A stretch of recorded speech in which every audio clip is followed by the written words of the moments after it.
We decided there will be no PowerPoint presentations, no videos, no clips.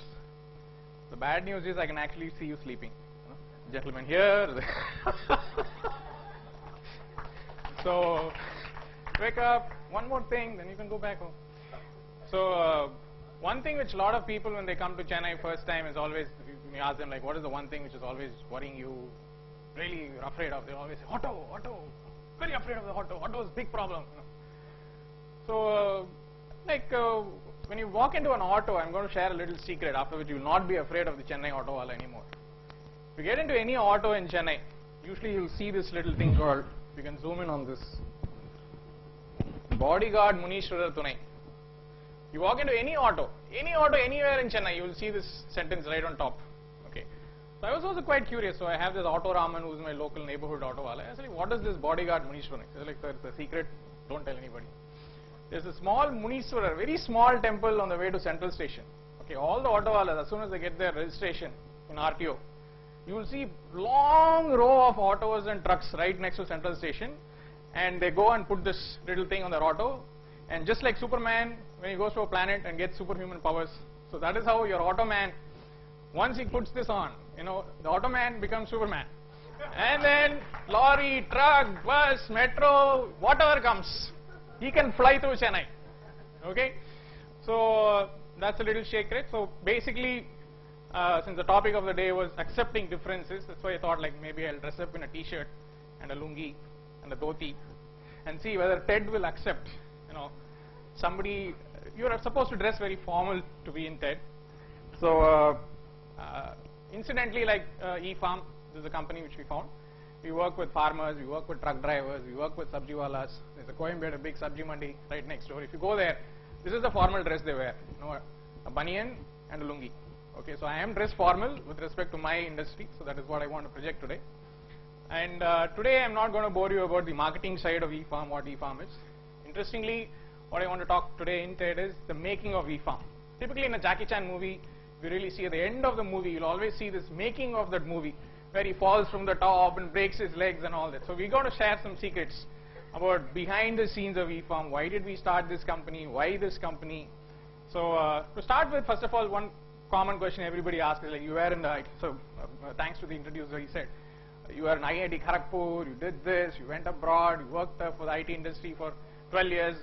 Why did you start a farming company or agri company after coming back to India? Okay. In Vivek comedy, they usually said, sir, eppudi irundhe neenga ippudi aayittingale sir. So the truth of the story is boredom. We were just bored. Initially, I know that a lot of you might have got job offers from leading IT companies and very proud to join. But 5 years from now, 10 years from now, when you become project managers, account managers, then you are just managing 10,000 people, 15,000 people, and every day is just a people management problem. So you'll get an email saying, go find 5,000 Java developers tomorrow, and you're just running around every campus trying to find whoever is trespassers will be recruited. That's typically the thing which you usually have. So after a point, we just got bored. We said, this is not what I wanted to do in life. This is not what I went to IIT for. We came back to India. And second thing about IITians is one thing which always attracted to IIT was the problem solving. You'll always find IITians sitting in a corner always solving problems, like equation to pi and stuff like that. We are not very socially active people. So people call me as a social entrepreneur. I'm not at all social. Let me tell you, don't even try making friends with me. But the thing is, when we came back, we thought like, things like agriculture. Every time when you read up the paper, there was always problems about farmer, this is thing, this is thing. We thought like this problem was what really attracted us. So if nobody is able to solve this problem, why don't we get in and try and solve this problem? Okay. So interestingly, some people laughed at us. Some people said like, no, you're doing something crazy. But the thing is like, what I wanted to share is, for example, there are people like firefighters. Okay. Everybody, if there's a fire in this building, do you think your dean is going to sit here and try to save it? They'll all be running away. But there are people who are running into this building trying to save all these things. So what makes them tick? What is the drive of these people who are walking into a crisis? The whole thing is like they have this passion. Like for example, we had Mr. Venkat who said, emergency, extremely complicated things. Every day people are dying, but there are people who actually want to do that. That there's some kick in saving a life. There's a kick in solving a crisis. So that's what really drove us to start a company like this, because if the problem is not there, then we won't be standing here today. Okay. The second thing is when we started, getting into this problem. But then we realized that not many people really had a good understanding, because very few people were in the agri industry and nobody wanted to be in this industry. Everybody was running away. The banks were running away. Farmers, their own sons were running away. They themselves said their kids, like I'm pretty sure a lot of students here must be farmers' sons and daughters. They themselves sell their land and make sure don't stay in this village, go away. Okay, that was the situation. So what, when we went back, we sat in a lot of conferences, we sat in a lot of universities, but one thing which kind of, we realized that a lot of the information which was there was very theoretical. Like there were professors who came and had a whole conference on tomato, lycopene production and all that. But if you ask his wife, does he know how to go and buy tomato? He's like, no way. He doesn't know even if you don't send him to the market to buy tomato. He doesn't know ABCD of tomato. He can do conferences, but practically there are a lot of things that you need to know before you can actually get into things. So we actually spend a lot of time sitting in the fields, asking the farmers what are their problems. Interestingly, they don't want money.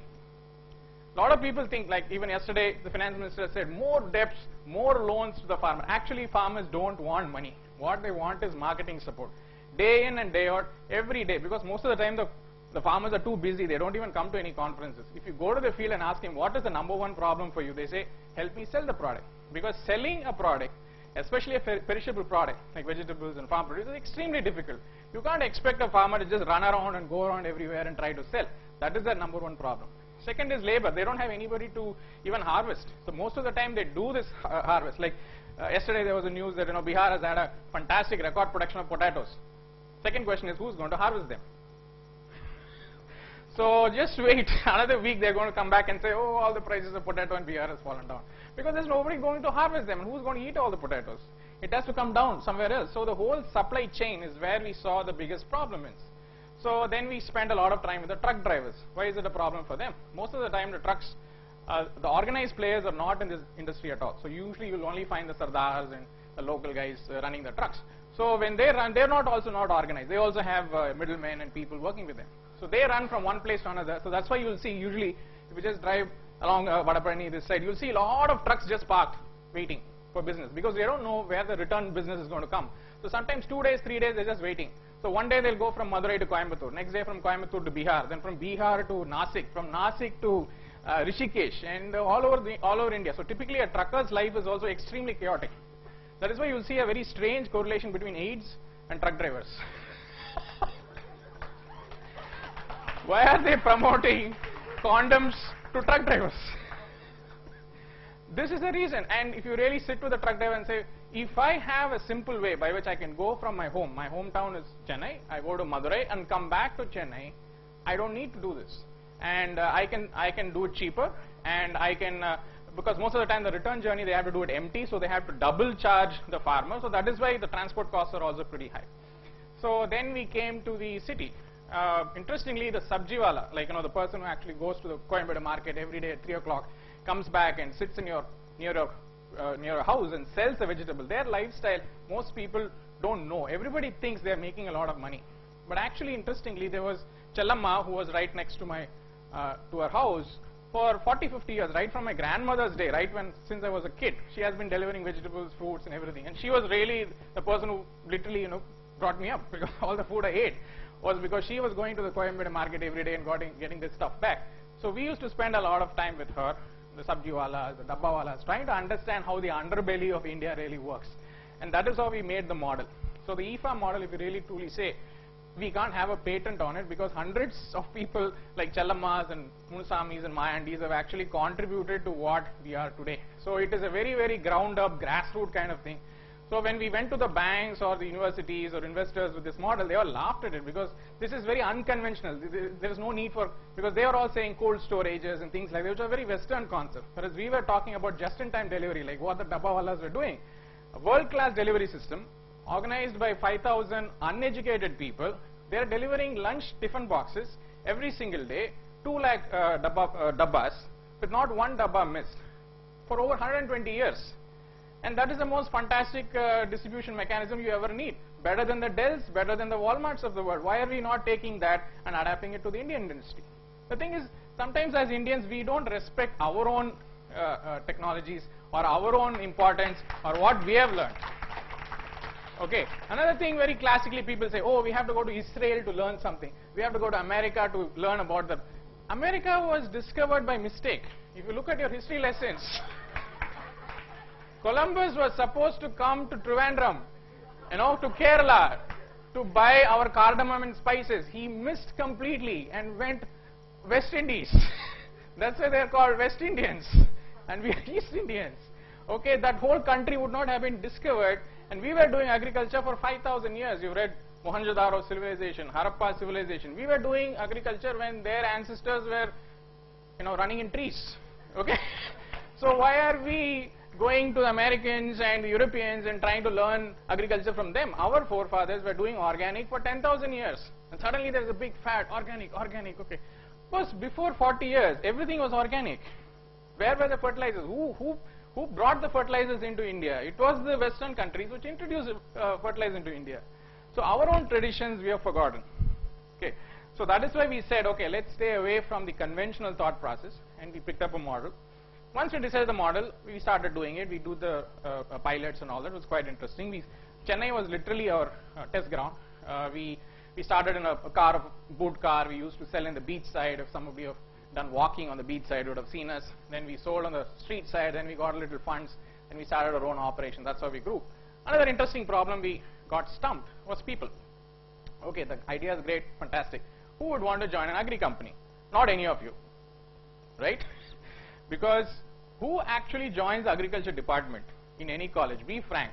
You get 2,000 ranks, 3,000 ranks into your GATE exam or any of your exams. The toppers always want to join computer science, mechanical, civil, whatever. After 2,000 ranks are over, the bottommost last 20 says, which department is left? Agriculture department. Let me take that. Have you ever had a topper of any engineering college ever saying, I want to become a farmer, or I want to join the agriculture industry? Even people who are in the TNAU agriculture campus, the entire batch, 400 people, do you know where they join? Banks.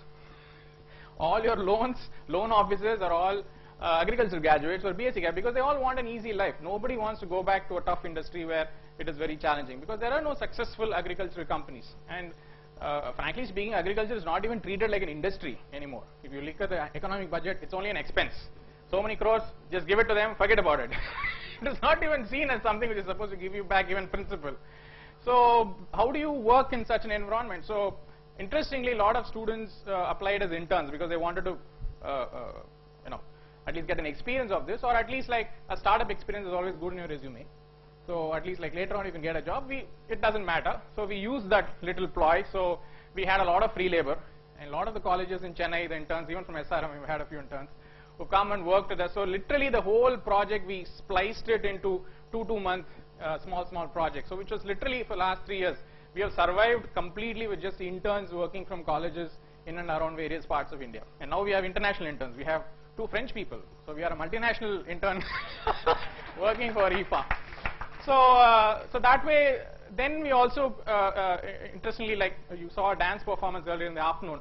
Very interestingly, I came across a gentleman who was handicapped, and he opened up this whole opportunity saying, why don't you look at handicapped people, because they're very talented, and they're they get a lot of training. And especially there's a blind school in Chennai which is doing fantastic work. They train them on call center, programming applications, Microsoft, everything, the entire application. I have a programmer who can do programming. My entire website is programmed by a blind programmer. Then I have call centers. My PA is blind. My entire call center is operated by blind people. And also we work very closely with even mentally challenged people like Banyan and Rasa.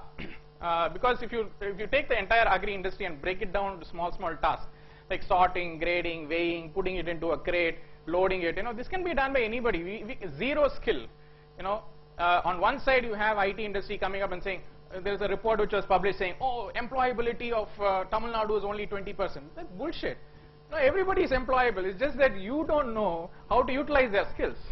You are expecting somebody with Java 1.4. Oh, everybody who knows Java 1.3 is not employable. That is not the way to look at employability. As far as we see, even somebody who hasn't passed LKG is employable in the agri industry, and very beautifully. And so we started looking at ways, how do we engage these people? So whoever, whatever talent they have, whatever handicap they may have. So we started working with them. So it was also became an opportunity for them to start engaging with us, and also self-employment opportunities. So that's why we built the model.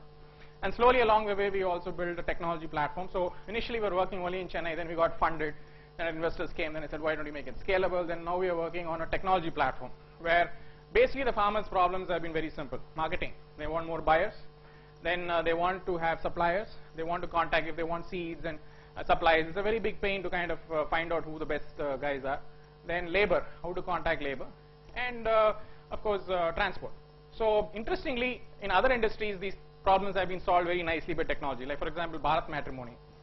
I don't know how many of you have used or aware of it, but you know, brides and grooms can nicely match each other. Okay, so that's a similar model. So a buyer and a seller put all their parameters, we match them. Then we have Red Bus, we have Fast Track. Similarly, we have a Fast Lorry. You know, a Meru cab's equivalent in the lorry industry, where you can book a lorry. A farmer can call somebody, a call center, a lorry comes, picks it up, and goes back and delivers. So these kind of models are there in other industries. We're trying to adapt them to the agri industry, and all of these are just in progress. So you'll see a lot more of that coming. And it was quite interesting the last few years, the kind of media attention we've got and all that has really helped. The government is also calling us. A lot of government agencies and aid agencies are closely working with us now. So we are hopeful of expanding this and making it a lot more solid. And another thing, since there are a lot of youngsters, they do come and ask me like, you know, can we start a company? Is it difficult? Should I go and take an MBA course and stuff like that? But the thing is, it's like learning cycling. Okay, because even as a Tambram, I never believe that I will ever run a business on one fine day. Sometimes I'm pushed to it. So the thing is, like, you know, it is like cycling. Like you can learn a book, you can read all videos and stuff like. But at the end of the day, you have to start riding, and you will fall. Even if your dad and mom are riding behind you and helping you out, someday you have to let go of them. You have to start riding on your own. So doing a business or starting a company or something like that is always like riding a cycle. So don't be afraid of the fall. Keep falling. The successful entrepreneurs are ones who have fallen more. Okay, so they've fallen more in various ways, in small cycles, big cycles, motorbikes, everything. So they're no longer afraid of the fall. And even if they fall, they know how to get up and start back on their cycles again. Some big guys, for example, the kingfishers of the world, they don't fall at all. They go straight to the flight. And if you fall from 50,000 feet, you have no chance of getting up. Okay? So my advice to youngsters is, now is a good time. There are a lot of organizations. Nice to see TED coming to the campuses. I'm nice to see entrepreneurs clubs. There are a lot of business plan competitions happening. NEN is doing a lot of fantastic work. TEP, which is a government agency, is giving a lot of funds to campuses to start entrepreneurship at a college level. So there's a lot of opportunities, a lot of different paths available. So don't get stuck to the same old path of an IT company, take a job. There are a lot of different challenges available. Your parents are much better off than my parents. Okay, at least they are well settled. They can allow you for 2 to 3 years to be experimenting with their life. So take the difference, take the different path, and create jobs rather than looking for a job. That's pretty much it.